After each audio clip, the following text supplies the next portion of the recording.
So ito na nga mga Marcy, meron kaming kutsarita dito na silver. Pure silver ito guys. Matagal itong nawala kaya naman ganyan yung itsura niya nung natagpuan. So dahil nga nakikialam ang aking alaga, hayaan muna natin siya. So ito na nga guys, no, itong kutsarita na ito na silver, matagal itong nawala. Siguro mga 6 years siguro siyang nawala. So wala na kaming idea kung nasaan siya. Kung hindi kami naglipat, hindi pa namin siya makikita. Nasa likuran lang pala siya ng cabinet, nahulog. So dahil nga nasa likod, hindi namin makikita. And then nung naglipat nga kami dahil hakot doon, hakot dito, usog yun, usog dito, natagpuan din namin siya sa wakas. So ito yung kutsarita na gamit ng dalawa kong alaga noon.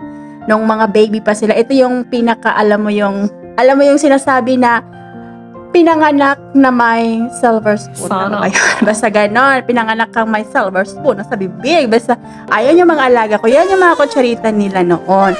So, itong alaga kong babae, hindi niya na ito nagamit kasi nga, hindi, nawala na nga yan siya. So, nangitim na siya sa tagalang panahon nga dahil nahimik nga siya sa likod ng cabinet. Nangitim na. Kaya naman, ang ginawa ko, gumamit lang ako dyan ng baking soda at saka yung liquid na panghugas ng plato. And then ganyan, kinaskas-kaskas ko lang siya ng ganyan hanggang sa bumalik yung talagang original na silver niya. So itong kutsarita na ito guys, Tiffany & Company. So yun, social naman ito mga alaga ko. Talagang pinanganak sa pinanganak na may kutsaritang ano ba yun, basta yun na yun. So ayan na.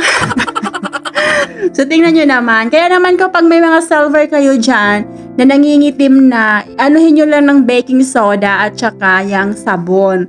Kuskusin nyo lang siya hanggang sa, wag na kayong gumamit ng kung ano dyan para hindi siya ma-scratch. Ano lang, ganyan lang siya, pwedeng-pwede na yan. So, ayan na nga, diba? Ang saya. Ang saya. So, ganun lang kadali maglinis ng silver